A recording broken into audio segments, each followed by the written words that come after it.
अस्सलाम अलैकुम व रहमतुल्लाह व बरकातुहू। मेरे प्यारे इस्लामी भाइयों और बहनों, क्या आपने कभी सोचा है कि जब हमें कब्र में अकेला छोड़ दिया जाएगा तो हमारे साथ क्या होगा? वो पहली रात कैसी होगी जब माँ बाप, बहन, भाई, दोस्त, अहबाब सब हमें मिट्टी के नीचे दबाकर चले जाएंगे।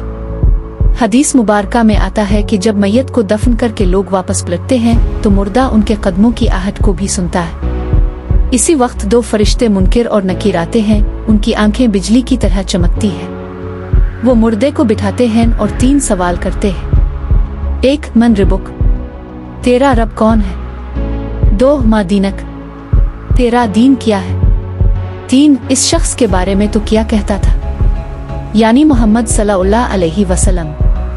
अगर वो इंसान मोमिन होगा, नमाजी होगा, तो वो कहेगा मेरा रब अल्लाह है, मेरा दीन इस्लाम है और ये अल्लाह के सच्चे रसूल हजरत मोहम्मद सल्लल्लाहु अलैहि वसल्लम है। तब आसमान से आवाज आएगी, मेरे बंदे ने सच कहा। उसके लिए जन्नत का बिस्तर बिछा दो और जन्नत की तरफ खिड़की खोल दो। फिर उसकी कब्र नजर की हद तक वसी कर दी जाएगी। और अगर वो इंसान गुनाहगार होगा, बेनमाजी होगा, तो वो हर सवाल के जवाब में कहेगा, हाय अफसोस, मुझे कुछ नहीं मालूम। तब इसकी कब्र इस पर इतनी तंग कर दी जाएगी कि इसकी पसलियां एक दूसरे में पैवस्त हो जाएंगी और उस पर एक अंधा और बहरा फरिश्ता मुकर्रर कर दिया जाएगा। मेरे भाइयों, अभी वक्त है। ये दुनिया की रंगीनियां खत्म हो जाएंगी। इस पहली रात की तैयारी आज से ही कर लो। नमाज की पाबंदी करो।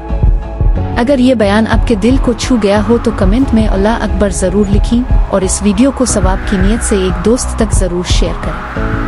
अल्लाह हम सब की मग़फ़िरत फरमाए। आमीन।